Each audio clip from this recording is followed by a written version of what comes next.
Welkom by die Ligpunt Kerk podcast. As Ligpunt Gemeente is dit ons begeerte om God te verheerlik deur disippels te wees wat disippels maak en 'n kerk te wees wat kerke plant. Geniet hierdie week se preek.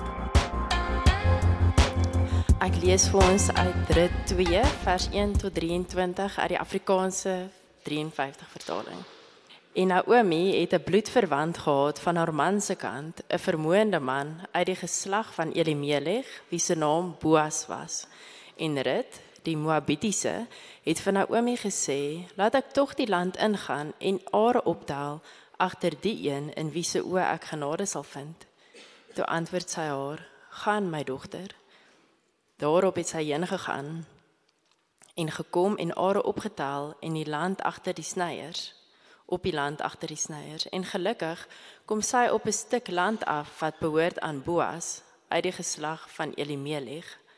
En Boas het juis van Bethlehem afgekom en aan die snyers gesê: "Mag die Here met julle wees." En hulle het hom geantwoord: "Mag die Here u seën." Daarop sê Boas aan sy dienaar, die opsigter oor die snyers: "Van wie is hierdie jong vrou?" En die dienaar, die opsigter oor die snyers, antwoord en sê: "Dit is die jong Moabitiese vrou, wat saam met Naomi uit die veld van Moab teruggekom het." En sy het gesê: "Kan ek maar are optel en insamel by die gerwe agter die snyers?" Sy het toe gekom en gebly van môre af tot nou toe. Sy het maar min dae in die huis gesit. Toe sê Boas vir Rit: "Luister tog, my dogter, jy moet nie op 'n ander land gaan are optel nie, en jy mag ook nie hiervandaan weggaan nie. Maar jy moet jou by die diensmeisies aansluit. Met die oë op die land wat hulle afsny, moet jy agter hulle aanloop. Het ek die dienaars nie bevel gegee om jou nie aan te raak nie? En as jy dors het, gaan dan na die kanne en drink van wat die dienaars skep." Toe val sy op haar aangesig en buig na die aarde toe en sê vir hom: "Waarom het ek genade in u oë gevind, dat u in my belangstel, alhoewel ek 'n vreemdeling is?"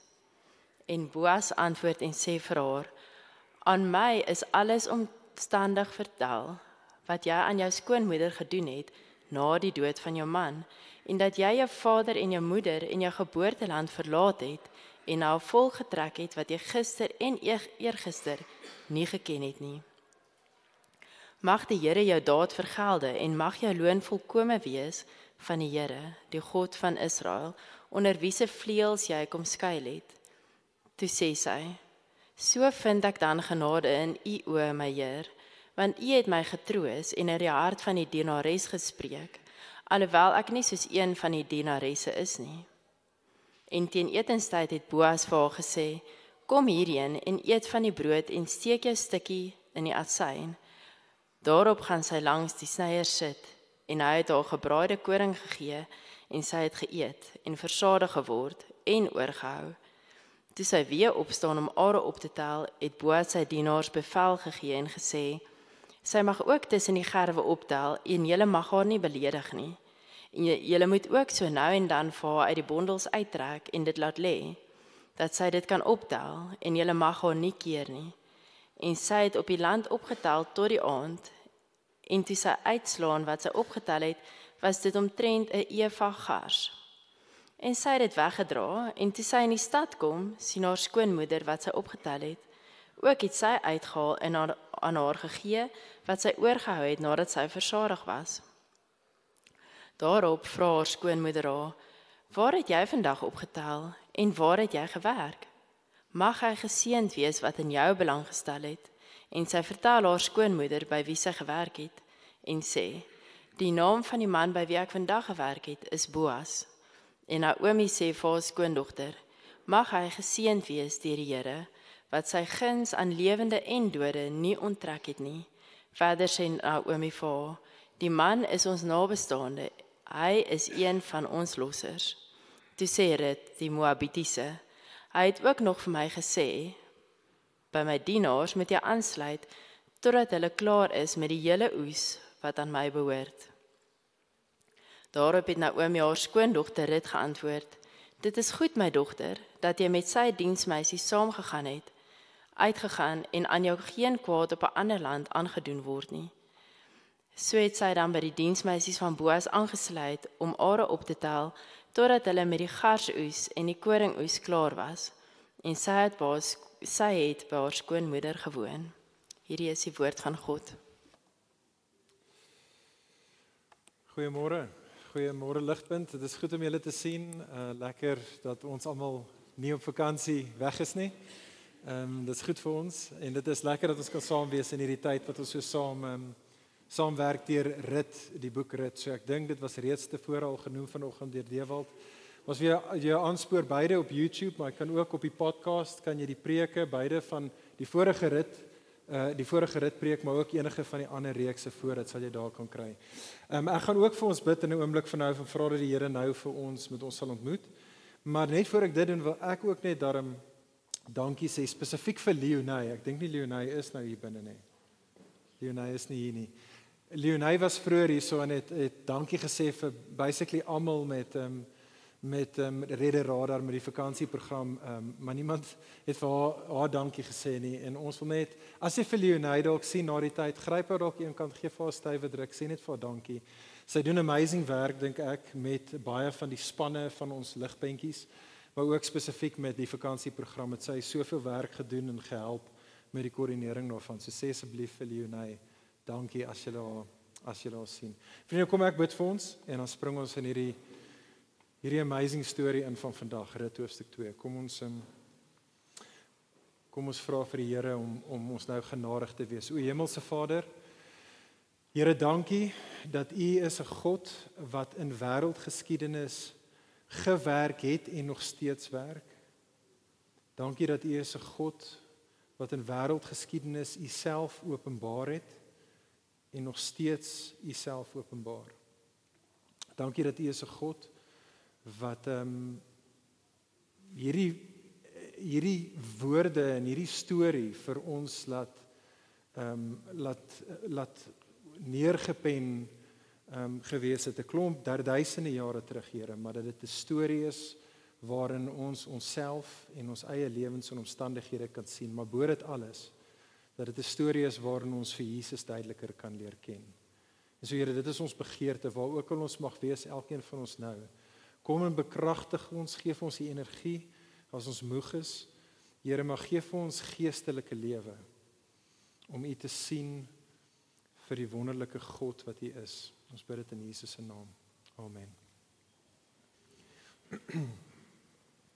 Vriende, ons is almal vertroud met die spreekwoord as jy praat van iemand wat stert tussen die bene terugkeer. Jy ken daai taal, né? Dit kom natuurlik van 'n hond af, 'n hond wat in die moeilikheid is. Dis waar die idee van stert tussen die bene kom. Dit gebeur baie by ons huis. Ons het 'n hond. Sy naam is Zorro en Anshin, my vrou, is baie lief daarvoor om plantjies te plant. En Zorro dink dit is soos 'n speletjie. Sy plant en dan as ons in die aand slaap, dan ontplant hy dit, dan haal hy dit uit en dan as ons in die oggend wakker word daar en ons kyk uit en al daai plante lê rond, dan roep ons haar, dis 'n Engelse hond, dan roep ons en sê, Zorro, come here. En dan as ons dit sê, dan kom Zorro so stert tussen die bene, so aangekruip. En vriende, ek begin met daai prentjie, hou daai prentjie in gedagte asseblief vir my, want ek dink daai beeld, as ons moet eerlik wees, beskryf hoe ons baie kere na die Here toe kom. En ek praat nou nie net hier van nie-Christene nie. Ek dink ons as gelowiges baie kere kom met so 'n sterte tussen die bene manier baie keer na die Here toe. Een van die belangrikste, grootste opdrae in die Bybel is 'n opdrag van God af aan ons wat sê bekeer. Die woordjie bekeer beteken om te draai weg van die rigting waar ons agter wat ook al die afgod mag wees wat ons aangeloop het. Om te bekeer is om weg te draai van daai dwaase pad af en terug te keer na God toe. Maar ek dink vir meeste van ons, verseker in die moderne wêreld, is die idee van repent of bekeer is nie soos 'n lekker PC woord nie. Dis nie 'n ding wat vir ons, dit voel vir ons is 'n gevaarlike ding om te moet doen. En as ons moet eerlik wees, dink ons aan om te bekeer, om terug te keer na die Here as iets waar ons gaan kom na 'n God toe wat met sy arms gekruis gaan staan en hy's besig om sy voete te tap en ten beste gaan hy vir ons in die dogbox sit. Ten slegste gaan hy maak soos wat al gebeur het met ons hond en hy gaan so 'n bietjie ons neus in ons eie gemors indruk en vir ons 'n pak slaag gee. En ek dink dit is, as ons moet eerlik wees, Christen, nie Christen, hoe baie van ons dink oor bekering en hoe dit lyk om na die Here toe terug te keer. En ek begin vandag hiermee, vriende, want hierdie idee van bekering was regtig die groot spanning wat die vorige hoofstuk, Rit hoofstuk 1 mee geëindig het. As jy laasweekie was, sal jy onthou, dat ons het in Rit hoofstuk 1 gesien, dat daar was hierdie man met die naam van Elimelech, en hy het, toe daar hongersnood in die land in Juda was, hy kom van Bethlehem af, toe vat hy sy familie, sy vrou en sy 2 seuns, en hulle trek toe Moab toe, agter groener weivelde aan. Hulle het gedink, daar gaan hulle okay wees, daar gaan hulle beter lewe hê. Maar toe laasweek in Rit 1 het ons gesien, dat daar het Elimelech gesterf, asook sy 2 seuns gesterf, en uiteindelik het Naomi en haar 2 heidense skoondogters toe teruggekeer na Bethlehem toe. Daai woordjie terugkeer het ons gesê laasweek, in die tweede toneel van hoofstuk 1 het 12 keer voorgekom. Dit was die groot idee in hoofstuk 1. Dis hierdie idee van dat hulle moes terugkeer na God toe, na Bethlehem, die huis van brood toe. Die woordjie terugkeer het ons laasweek gesê, is dieselfde woordjie in die Ou Testament vir die woordjie bekeer. En die vraag, soos wat ons kom by ons gedeelte vandag, hierdie storie vandag in hoofstuk 2, is die vraag vir jou en vir my, wel by watter tipe God gaan Naomi en Rit in Bethlehem aankom? Wie is hierdie God wat hulle gaan vind? Ek bedoel, hier is Naomi, sy het in dwaasheid saam met haar man weggegaan buite die plek van die huis van brood van die Here af. So sy kom nou terug, moet sy so klein bietjie sterktes in die bene terugkom, hoorie, so sy's nou eers in die moeilikheid en gaan eers in die naughty corner moet sit en op 'n manier eers nou weer God se in sy goeie boekies kan kom voor dinge vir haar gaan beter uitdraai. En wat dan van Rit? Ek bedoel, sy is 'n heiden, sy kom van Moab af. En sy kom nou hierso eintlik vir haar mense in enemy territory in. Sy bekeer, sy draai na hierdie God toe. Die vraag is, watter tipe God gaan beide Naomi en Rit hier vind? Vriende, dit is waar ons gedeelte vandag gaan. Dit is wat ons gedeelte in die pragtigste, mooiste van manier vandag vir ons gaan kommunikeer, illustreer. Hoe lyk dit wanneer ek en jy kom na daai God toe in bekering, die ware God toe, die Here God toe? En so dit is wat ons gaan sien. In feite wat ons gaan sien in vandag se gedeelte, tel geraak jou blaadjie byderhand, die teksgedeelte, of jy maak jou Bybel oop as jy het, reg presies in die middel van hierdie storie van vandag, reg in die middel kry ons eintlik die groot idee van vandag se gedeelte. En wat ons in hoofstuk 2 gaan sien in vers 12, is in vers 12 vind ons, vriende, 'n ander beeld van die diereryk, wat ek regtig wil hê ons deur die hele preek vandag en deur die hele teksgedeelte vandag voor oë moet hou. En die beeld is die idee van die Here as 'n moederhen en ons as die kuikens wat by hom skuil. En daai is die beeld wat ek graag wil hê ons voor oë moet hou. En so dit is wat ons gaan sien soos ons hierdie gedeelte werk. Vriende, die struktuur vinnig vir wat ons gaan doen, is ons gaan kyk na hoofstuk 2, dit breek op, net soos laasweek in 3 tonele. En die 3 tonele gaan ons sien is 3 interaksies tussen die 3 hoofkarakters in die boek van Rit. So in vers 1 en 2 in ons teksgedeelte gaan ons sien hierdie interaksie tussen Rit en Naomi, dan in vers 3 tot vers 17 sien ons hierdie interaksie tussen Rit en Boas, en dan gaan ons in vers 18 tot vers 23 weer 'n interaksie sien tussen Rit en Naomi. So die begin en einde is soos die boekends, en alles werk eintlik na hierdie interaksie tussen Rit en Boas toe met vers 12 as die middelpunt van dit. So kom ons kyk na hierdie storie. Volg saam met my, hou jou Bybel of die teksgedeelte byderhand. Die eerste toneel, hier's die eerste opskrif, soos wat ons kom na hierdie storie toe. Vriende, sien raak saam met my in vers 1 en vers 2, Rit is op soek na genade. Rit is op soek na genade.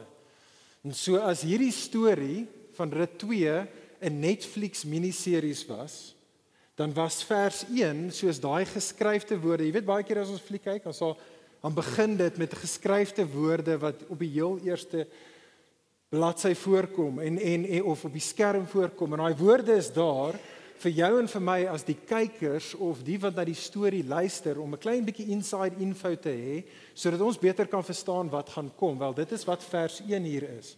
Dit is die storieverteller van die boek Rut wat vir ons in vers 1 die volgende sê en hy sê en Naomi het 'n bloedverwant gehad van haar man se kant, 'n vermoënde man uit die geslag van Elimeg wie se naam Boas was. En so daar's 2 brokkies inligting wat die storieverteller hier vir jou en vir my wil gee wat belangrik vir ons is om die res van hierdie hoofstuk, in feite die res van die boek te kan verstaan. Die eerste ene is dat Boas, hierdie man Boas was 'n vermoënde man. Met ander woorde, hy was 'n man van vermoë. Hy was iemand wat mag gehad het en gesag gehad het en aansien gehad het. In feite sy naam Boas beteken in hom is sterkte. So dit vertel vir ons die tipe van ou wat hy is in die samelewing. Boas is 'n man van vermoë, in hom is sterkte. Die tweede belangrike ding wat die storieverteller wil hê ek en jy moet daarso sien in vers 1 nog, is dat hierdie Boas is verwant aan Naomi. Sien jy dit daar? Die Afrikaans sê dat hy is van die geslag van Elimelech. Nou is nie die beste vertaling daai nie. Die Engels dink ek is beter. Die Engels sê vir ons daar, hy was van dieselfde clan. Clan is so lekker woord. Ek weet nie wat die Afrikaans vir clan is nie. Maar hy was van dieselfde clan gewees. Hierdie Boas as Elimelech. Nou 'n clan is groter as jou familie. Dis eintlik 'n groep van familie saam. Dis kleiner as wat 'n stam vir Israel was. So jy het hierdie clan en Boas was deel van die clan van Elimelech. Nou dis belangrik. Dis baie belangrik vir die storie van Rut. Want volgens die wet van Moses vriende moes bloedverwante of was bloedverwante verantwoordelik vir enige van hulle groter familie wat behoeftig mag wees. En so dit is vir daardie rede hoekom hierdie inligting vir ons gegee word hier en ons word deur die storieverteller dan voorberei as dit ware op hierdie komende verlossingswerk wat nou gaan kom van hierdie Boas. Ek en jy weet dit, maar Naomi en Rut weet dit nog nie. Al wat Naomi en Rut weet is hulle is die behoeftig en hulle kan nie na hulle self omsien nie. En so Rut sê vir Naomi, kyk saam met my in vers 2, Rut sê vir haar skoonma, Rut die Moabitiese vrou het vir Naomi gesê, laat ek tog die land ingaan en are optel agter die een in wie se oë ek genade sal vind. En toe antwoord Naomi vir Rut en sê vir haar, gaan my dogter. Nou weer eens, dit klink vir jou en vir my, maar soos net redelike small talk wat die twee van hulle maak, soos in hoorie, ek moet gou gaan om groceries te gaan kry tipe van ding. Maar dit wat hulle hierso sê, dit wat Rut sê vriende en dit wat Naomi toestemming voorgee, is werklik 'n stap van geloof. En ons hoor dit nie want ons is nie altyd lekker vertroud met die Ou Testament agtergrond hiervan nie. Maar die realiteit is dat God het in die Ou Testament het God beloof aan die behoeftiges in die midde van Israel dat hulle kan gaan na die landerye van mense in Israel en van die opbrengs van daardie oeste kan gaan geniet. As jy nie kos gehad het in Israel nie, dan was daar 'n opdrag gewees as jy 'n landeienaar was. Hoe amazing is God nie? Om te sê dat die wat met wie dit goed gaan, die wat 'n groot opbrengs het, kan nie alles net vir hulle self hou nie. Hulle moet genoeg oorlos in die landerye sodat die wat arm en behoeftig is, spesifiek die weduwees kan kom en kan kom kos kry, maar onthou die tye waarin hierdie storie afspeel. Ons het dit laasweek gesien in Rut hoofstuk 1 vers 1. Hierdie is die tye toe die rigters regeer het en laasweek het ons gesien, dit was die tye, die laaste versie in Rigters, toe daar geen koning in Israel was nie, so almal het net gedoen wat hulle wou. Dit was anargie gewees. Goddeloosheid het geheers in die land.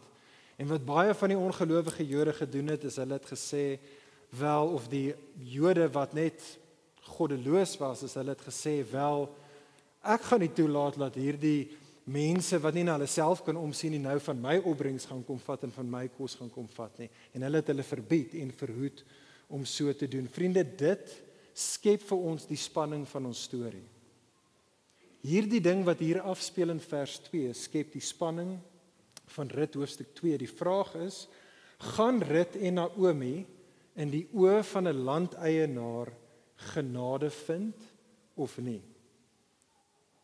Nou vriende, voordat ons na hierdie spanning gaan sien, hoe hierdie spanning gaan uitspeel in die res van ons hoofstuk, wil ek hê ons moet net vir 'n oomblik hierso stop en erken dat presies die einste spanning speel af in jou en my en ons gesamentlike lewensstorie. Dit het nie verander nie.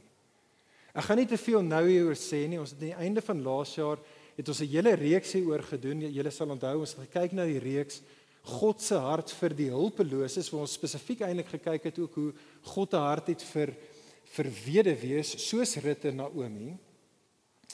Maar wat ek graag wil hê ons moet besef, vriende, dat in 'n geloofsfamilie soos hier by Ligpunt, in ons clan, is daar baie Rutte en daar's baie Naomis.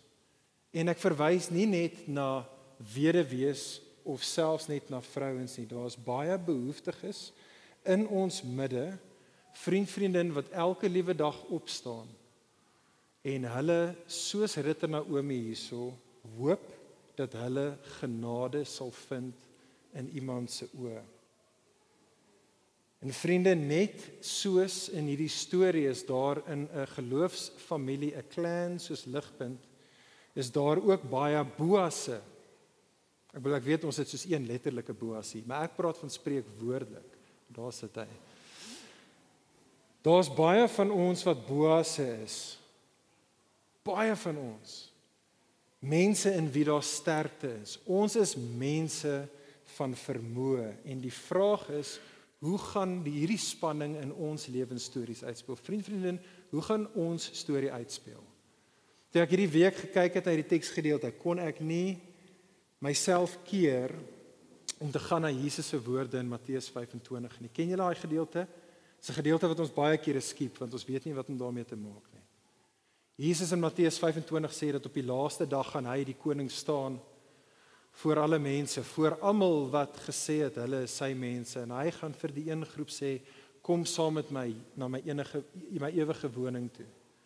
Kom na my ewige woning toe, want ek, sê Jesus, was honger en ek was dors, en julle het na my behoeftes omgesien. En hulle gaan vir hom sê Jesus, maar waar het ons jou honger gesien? Waar het ons jou dors gesien? En Jesus gaan vir hulle sê, wat julle vir die minste van my broers en die minste van my susters gedoen het julle vir my ook gedoen.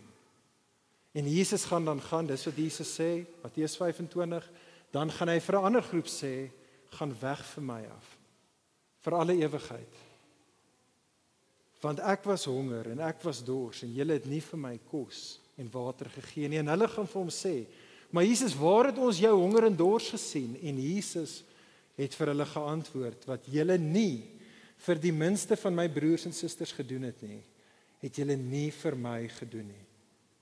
Die vraag, vriendin, wat die storie van Rut ons dadelik tot roep en vir ons tot vra is, hoe gaan jou en my storie uiteindelik uitdraai? Hier is die tweede punt. Hier kom ons by regtig die groot gedeelte van die punt van Rut hoofstuk 2. Sien raak saam met my vriende in Rut hoofstuk 2 vers 3 tot 17.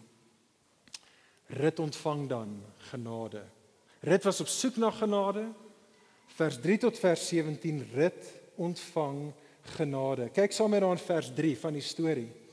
Die storie word vertel hoe Rut dan na hierdie velde toe gaan en die teks sê vir ons in die Afrikaans daar, gelukkig kom sy toe op 'n stuk land af wat behoort aan Boas. Die Engels sê, she happened to come to the part of the field that belonged to Boaz. So die punt wat die storieskrywer vir jou en my wil sê is, hoorie, hierdie is nie 'n stroke of luck nie. Hierdie is die onsigbare, soewereine hand van die Here God wat in die werk is in die stories van hierdie twee behoeftige vrouens. God is aan die werk. Vers 4 maak 'n soortgelyke punt. Die Afrikaans vertaal dit nie so nie, maar die Engels is hier behulpsaam. Vers 4 begin met, and behold, Boaz came from Bethlehem. Dit is asof die storieverteller vir jou en vir my sê, "Haai, kan jy dit glo?" Op presies dieselfde tyd wat Rut aankom by presies die regte plek op presies die regte tyd, hier kom Boas uit Bethlehem uit en hy kom ook op presies dieselfde tyd by presies dieselfde plek aan en daar sien hy hierdie vrou en hy herken haar nie, hy weet nie wie sy is nie. So sien jy daarso in vers 5 tot 7.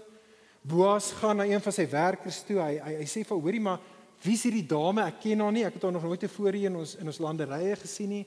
Sy werker daar vers 5 tot 7 sê vir hom, dit is die Moabitiese vrou wat almal nou al van gehoor het, wat saam met Naomi teruggekom het vanaf Moab af. Sy het vroeër in die dag, sê die werker, na my toe gekom en gesê, hoorie, ek en Naomi het geen kos nie, kan ons asseblief van die graan hier in die landerye pluk?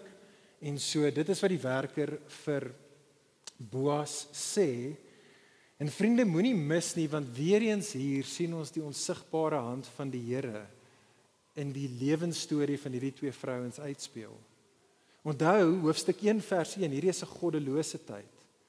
Almal of meeste mense in die land doen net wat hulle wil en hulle het geen saak met God nie. Maar hier in hierdie tyd en plek ontmoet Rut en so ook Naomi vir Boas wat 'n godvreesende man is. Sy werkers is godvreesende, diepgelowige mense. Vers 4, hulle bely die naam van die Here. Vers 7, deur haar toe te laat om van hierdie koningare te geniet. Gehoorsaam hulle die wil van die Here. En dit, vriende, is wat ek en jy nie in hierdie storie moet mis nie. Die punt van hierdie storie is dat hierdie twee vrouens wat in bekering na die Here toe kom, wat kry hulle? Hulle kry genade op genade vanaf die Here af. Die Here kom en by wyse van Boas kom hy en ontferm hy homself oor Rut hierso. En daar's in hierdie storie, ek gaan dit baie vinnig vir ons uitwys, maar is daar amper 4 bewegings. Net soos wat ons vertel word, hoe hierdie Boas kom en met alles in hom omsien na, kyk na, sagkens werk met hierdie heidense vrou Rut. Sien dit raak saam met my vinnig. Probeer dit vir jou self verbeel. Sien die storie, vers 8 tot 9.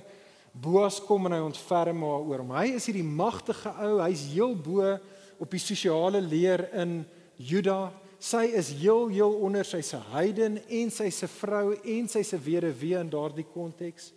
En kyk hoe hy as dit ware van sy leertjie afklim en hy kom na haar toe en hy kom en hy praat met haar sagkens hierso. Hy praat met Rut asof sy gelyke is. Hy sê vir haar vers 8, luister tog my dogter. Dieselfde taal wat Naomi gebruik het, want dit is Naomi se dogter. Hy sê, hoor jy's deel van my mense, jy's deel van my familie. En hy stel haar dan gerus daar, vers 8 tot 9. Hy sê vir haar, hoor jy's altyd welkom Rut. Jy's altyd welkom in my landerye. Jy's altyd welkom hier om te kom graan pluk. En hy stel haar gerus dat hy sal seker maak dat sy altyd veilig bly. Hy sal seker maak dat sy bodyguards kyk uit vir haar dat niemand haar sal seermaak nie. Wat is haar reaksie? Vers 10. Rut val neer met ontzag voor Boas en sy vra hom, waarom het ek, hier's daai woordjie weer, waarom het ek genade in u oë gevind? En Boas antwoord dan vir haar, sien jy daar, tweede beweging, vers 11 tot 12. Boas sê vir haar, die rede hoekom hy hierdie genade aan haar betoon, is gegewe wat sy deur is. Sy het alles neergelê, sy het haar familie, haar vriende, haar land, haar kulture van Moab agtergelaat, en sy het gekies om saam met Rut te kom, en sy het 'n verhouding met Rut se God gekies. En dit is hoekom hy vir haar genade betoon. Sien jy dit daar? So hierdie is die klimaks, vers 12. Hy betoon genade aan haar, want dit is waar sy haarself nou bevind. Sy is nou by die Here. Sy is nou by die God van Israel. Hier is die groot idee van die hoofstuk, onder wie se vlerke jy kom skuil het. En so Rut vers 13 reageer weer en sy sê, so vind ek dan genade. So vind ek genade in u oë, my Heer. Want u het my getroos en na die hart van die dienares gespreek. Vers 14, dit raak net beter. Vers 14, Boas en sy werkers 10 en dit was 'n klein huisie by die landerye, hulle sit en hulle eet, hulle nooi haar in. En hy nooi vir Rut in om saam met hom te kom deel aan die brood en aan die wyn en aan die koringare te kom eet. En so sy eet en soos wat sy eet sê die teks, sy word versadig en sy geniet alles in oorvloed. Hierdie persoon wat van hongersnood afkom, het nou soveel dat sy nie eens alles kan eet nie. En dis nie waar Boas dit los nie, vers 15 en vers 16. Boas verleen dan hulp aan haar. En hy kom en hy gee vir haar nie net toestemming dat sy vers 7 agter die snyers gaan die graan optel nie. Sien jy daarso in die gedeelte? Boas beveel sy werkers en sê, hoor hierso, sy kan hierso in die midde van julle, tussen die gerwe kan sy kom en sy kan die beste van die opbrengs van my landerye kan sy geniet. En hy beveel die werkers om haar te help om hierdie bondels uit te trek.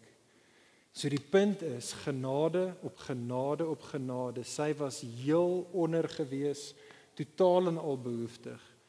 En hy wat in die rykste van plek is, die magtigste van ouens, is kom en hy stort sy genade oor haar uit, en so is die Here God besig om vir Rut en vir Naomi onder sy vlerk in te bring.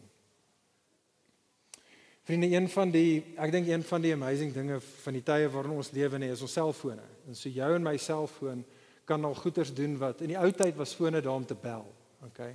Nou nie meer nie, nou kan jy alles met jou foon doen. En een van die groot dinge wat ons kan doen is jy kan selfs net op WhatsApp gaan. Iemand het dit gister vir my gevra, hoor, stuur vir my send location waar jy is. En dit is great, jy druk die knoppie en dan kan jy presies vir iemand vertel waar jy is. Nou vriendin, imagine dat jou foon was selfs nog smarter as dit. En jou foon kon vanoggend 'n spiritual location pin drop doen. Kan ek jou vra, waar sal hy jou op die landskap plot? Geestelik gesproke, in verhouding met die Here, waar bevind jy jouself as ons daai geestelike pin drop kon doen? Want wat hierdie gedeelte vir ons sê, is dat op die geestelike landskap is daar net een van twee plekke waar die pin drop kan wees. Jy is of onder die vlerk van die Here, of jy staan buite die vlerk van die Here. Daar is nie 'n ander opsie nie. Jy is of onder die vlerk, of jy staan buite. Kan ek jou vra, vriendin, soos jy vandag hierso sit, waar bevind jy jouself op hede? Waar is jy tans? Want jy is ergens, jy is of onder die vlerk, of jy staan buite die vlerk. Die beeld in vers 12 van die Here as 'n hen bied vir jou en vir my twee redes hoekom dit die wyse en die goeie, die slim ding vir jou en vir my sal wees. Om so gou as wat ons kan, met alles in ons, seker te maak dat ons kom en ons vind skuiling onder die vlerk van die Here. Daai beeld kommunikeer vir ons twee dinge. Eerstens herinner daai beeld vir jou en vir my dat ek en jy is soos kuikens. Okay, nou dalk as jy vir iemand sê hoor jy's 'n hoender of jy's 'n kuiken, dan gaan dit nie so goed af nie, maar vriendin, dit is goed vir jou en vir my om te besef dat ons is soos kuikens. Kuikens is klein en hulle is swak. Hulle is broos, kuikens is behoeftig. Kuikens kan nie na hulle self omsien nie en hulle is weerloos teen gevaar. En vriendin, so is ek en jy. Glo jy dit? Besef jy dit? Een van die groot maniere wat Satan vir jou en vir my in hierdie wêreld op 'n magdom van maniere vir jou en vir my leuns aan ons verkoop, is dat ek en jy lewe in 'n wêreld wat vir jou en vir my sê hoe awesome ons is. Ek en jy is 'n wenner en ek en jy is die held en ek en jy kan enigiets doen. Ek en jy is onafhanklik, kan onafhanklik wees. Ons kan selfstandig wees. Vriende, dit is 'n leuen. Ons kan nie, ek en jy is soos kuikens. Jy kan maar net in die wêreld om ons kyk. Nou ons is 'n generasie waar angs, versteurings en angsaanvalle en verslawings en selfmoord skyrocket. Dit skyrocket soos nog nooit tevore nie, want diep binne in jou en my weet ons dit. Ons weet dat ons is kuikens. Ons is diep behoeftig, soos Rut en Naomi, weet ek en jy in ons diepste van ons harte dat ons kan nie na onsself omsien nie. Maar daai beeld van vers 2, vriende, herinner jou en my ook tweedens dan. Hierdie is ook 'n rede hoekom ek en jy wil kom skuiling vind by die Here. Dit herinner ons dat die ware skepper God, die Here, is soos 'n moederhen. Hy is soos 'n moederhen. 'n Moederhen, vriende, het die vermoë om na kuikens om te sien. 'n Moederhen weet presies wat kuikens nodig het. 'n Moederhen het 'n diep begeerte, 'n innerlike intuïsie om haar kuikens te versorg. En dit is die ware God. Dit is hoe die ware God is. Hy is soos 'n moederhen. Glo jy dit? Is dit jou prentjie van God? Besef jy dit? Vriendin, dis is die enigste God wat bestaan. Die ware God wat my en jou roep terug na hom toe, is soos 'n moederhen wat wag om ons onder sy vlerk in te bring. Weerens hier lewe ek en jy in 'n wêreld waar Satan ons elke dag vir jou en my jok en vir jou en my om die bos probeer lei en vir jou en vir my sê dat niemand in hierdie wêreld gee om oor jou nie. Dis wat die Satan vir jou en vir my sê. Niemand gee om oor jou nie. Jy moet self sien kom klaar in hierdie wêreld. Dis elke man of elke vrou vir haarself. Vriende, dis 'n leuen. Dit is 'n leuen. Die wonderlike aankondiging van die Bybel is dat die grootste en die belangrikste wese in alle realiteit, die Skepper God self, kan en wil soos 'n moederhen teenoor haar kuikens na jou en my omsien. Glo jy dit? Besef jy dit?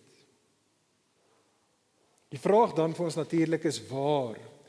Waar is daar die plek waar ek en jy onder die vlerk van die Here kan skuiling vind? Weereens, as jy jou smartphone uithaal wat spiritual plotting kan doen. Die vraag is, waar is daai koördinate waar die vlerk van die Here is? Waarna toe ek en jy kan gaan hier op aarde, sodat ons kan skuiling vind by hom, en die antwoord is natuurlik Jesus. Vriende, sien saam met my op die skerm Matteus 23. Matteus 23 vers 37 en 39. Hierdie is woorde van Jesus net nadat Jesus die verwoesting van die tempel in 70 AD profeteer aan sy Joodse gehoor.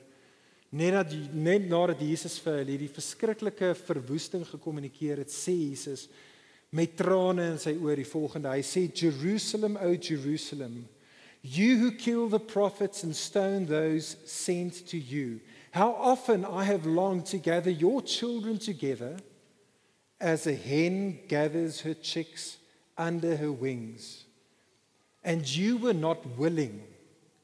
Look, your house is left to you desolate. For I tell you, you will not see me again until you say, blessed is he who comes in the name of the Lord. Vriende, in Matteus 23 daar, ons kan dit nog op die skerm hou, maar in Matteus 23 daar word die plek onder Jesus se vlerk word gekontrasteer vir jou en my met die ander opsie is desolation. Desolation beteken verwoesting. Vriende, daar's net uiteindelik twee plekke op aarde. Daar is die woestyn van desolation en daar is plek onder Jesus se vlerk. En die rede hoekom ons onder Jesus se vlerk, vriende, veilig kan wees van die oordeel wat kom, is omdat hy, Jesus, reeds daardie oordeel vir God se mense gevat het. As hy in Matteus 23 vir die skare sê, you will see me no longer, verwys Jesus natuurlik na sy kruisdood, net om die draai. Dit is op die kruis waar Jesus gaan kom en in die plek van God se mense die oordeel gaan vat wat hulle verdien. In hulle plek, hy die regverdige een kom en hy vat die oordeel in hulle plek, sodat hulle, wat dit eintlik nie verdien nie, nou, God se oë van genade altyd op hulle kan hê, want Jesus is die een wat in hulle plek die straf gevat het. Vriende, dit is die evangelie.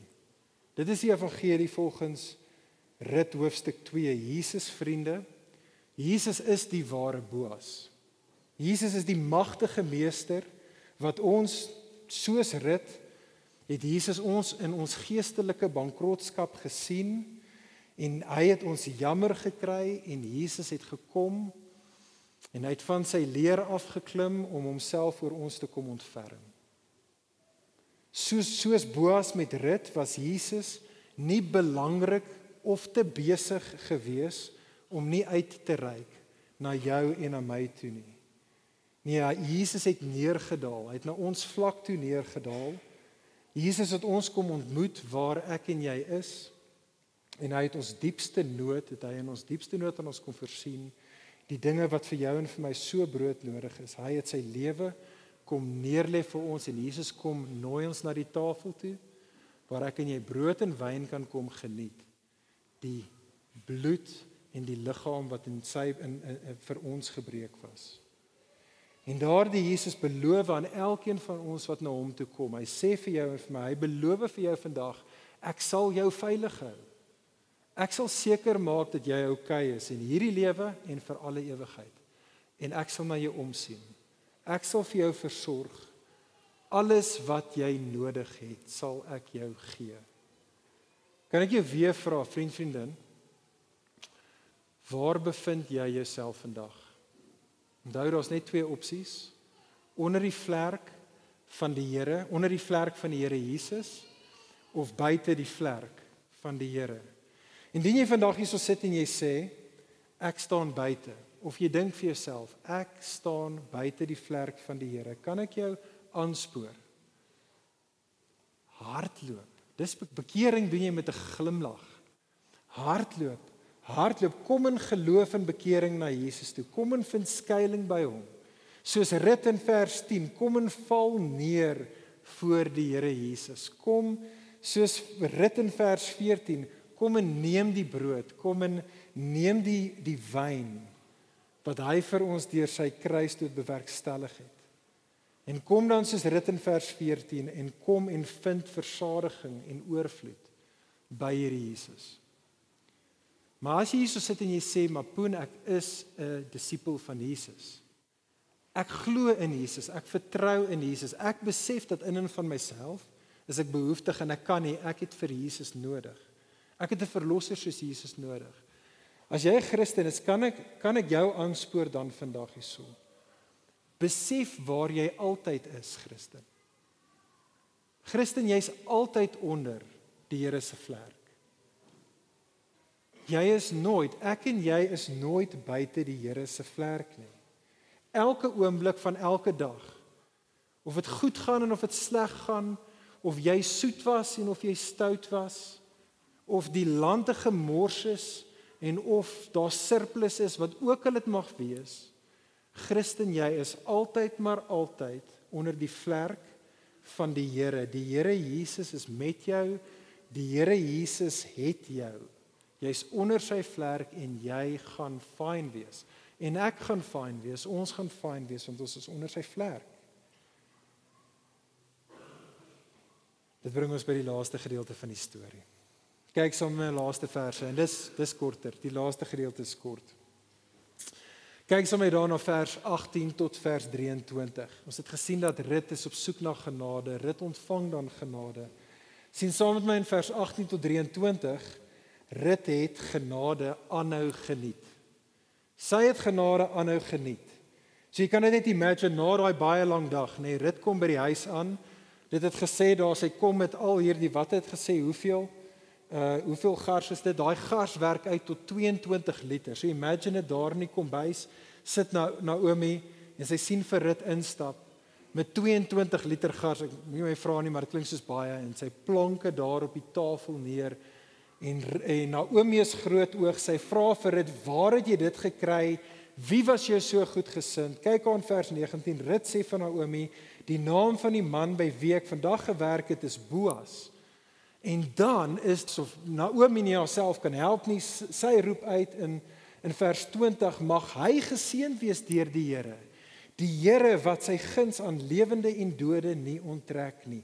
En vriende, daar vir die eerste keer in die storie, besef Naomi, nou begin sy ook die onsigbare, soewereine hand van die Here raak te sien, en van hier af vorentoe net meer en meer in die storie. Want jy sien, sê Naomi vir Rut, luister, hierdie Boas is familie van ons. Hy is, sê die Afrikaans, hy is een van ons lossers. Die Engels sê hy is een van ons redeemers. En so hy is een van daardie persone in die groter familie wat beide die vermoë het, maar ook die verantwoordelikheid het om na ons in ons behoeftigheid om te sien. Nou, ek gaan nie te veel daar nou sê nie, want dit is wat hoofstuk 3 en hoofstuk 4 van die storie vir ons gaan vertel. Die tweede helfte van die boek van Rut gaan alles oor Boas, die verlosser. Boas, the kingsman redeemer. Dit is wat kom hierna. Maar wat ek wil hê ons hier laaste ding moet raak sien hier in die einde van die storie hier, is vriende, sien raak wat Rut en Naomi moes gedoen het. Hoe eindig die storie vir hulle? Want daar's iets wat hulle moes doen. Eenvoudig gestel, wat Rut en Naomi moes doen, is hulle moes naby aan Boas gebly het. Die Afrikaans maak dit nie so duidelik nie, maar kyk saam in die Engels. Draai gou om en sien die Engels. In vers 8 het Boas vir Rut gesê, keep close. Keep close to my young woman. In vers 21 herroep Rut dit vir Naomi, en sy vertel vir Naomi dat Boas gesê het, you shall keep close to my young woman, en dit is hoe die storie dan eindig. Kyk saam met daar in vers 23. So she, Ruth, kept close to the young woman. Vriende, vir kykens het nie baie om te doen nie. Okay? Kykens wat 'n moederhen het wat na hulle omsien, die moederhen doen meeste. Die kykens het een ding om te doen. Stick close. Bly onder die vlerk. Bly daar, skuil diep in met jou kop diep daar binne in die holte van die vlerk van die moederhen ingedruk. En vriende, soos vir kykens, so ook vir jou en vir my, en ek sluit hiermee af. Vriende, kan ek ons uitnooi? Kom ons hardloop na die Here toe. Kom ons hardloop na die Here toe. 'n lewe van bekering. 'n lewe van bekering waar ek en jy na die Here toe terugkeer. Vriendin, of dit nou vir die eerste keer vandag is. Daai bekering of 'n aanhoudende dag in dag uit 10 keer in een dag bekering. 'n terugdraai, 'n terugkeer na die Here toe. Vriende, om dit te doen is nie 'n gevaarlike ding wat jy doen nie. Dis nie 'n gevaarlike paadjie wat jy kies omdat jy dalk net bang is jy gaan 'n pak slaag kry aan die ander kant. Jesus het klaar die pak slaag gevat vir jou en vir my. Nee, dit is die goeie lewe. Die goeie lewe is 'n lewe waar ek en jy terugkeer na die Here toe. Waar ons met vrymoedigheid na hom toe hardloop en waar ek en jy diep onder sy vlerk inkruip, daar skuiling vind met die totale sekerheid en wete dat hy sal na jou en my omsien. Hy is soos 'n moederhen vir jou en vir my. Al wat ek en jy moet doen is bly net naby hom. Bly net naby hom. Kom heeltyd terug. Druk jou kop diep, snoesig daar onder sy vlerk in. Hy beloof aan jou dat hy sal jou veilig hou daar. Hy beloof hy sal in jou voorsien alles wat jy nodig het. Alles wat jou werklik sal versadig, sal hy vir jou gee. Hy gaan na jou kyk. Ek en jy gaan veilig wees daar by hom. Kom ons keer terug na die Here toe. Kom ons bid saam.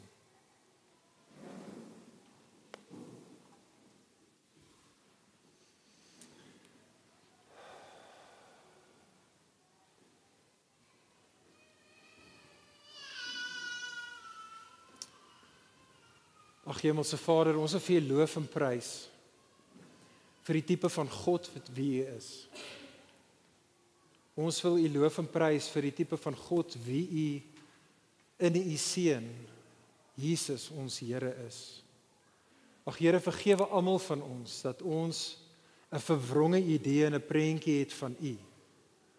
Here, dankie dat U so God is, dat U die Here is soos 'n hen wat altyd na ons omsien. Ag Here, ek bid vir elke persoon hier, vir almal van ons, ongelowige en gelowige, dat elkeen van ons sal hardloop en sal kom skuiling vind onder die vlerk van Jesus. Hy, Jesus, In hom is sterkte, hy die ware Boas, die sterk een, maar tog so goed en goedgesind, so sagkens met ons. Ag Here, so sal U ons deur die Gees jaag na hierdie Jesus toe en help ons om naby hierdie Jesus te bly. Here, dankie dat daar gaan 'n dag kom wanneer hierdie lewe nie meer gaan scary wees nie.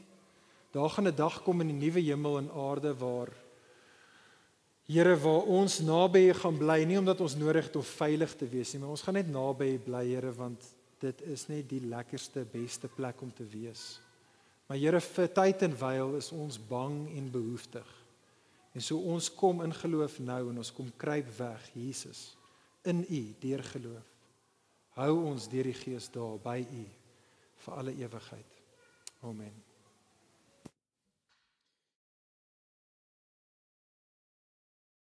Vir meer inligting oor Ligpunt Kerk, besoek gerus ons webwerf op www.ligpunt.com of kontak ons gerus by info@ligpunt.com.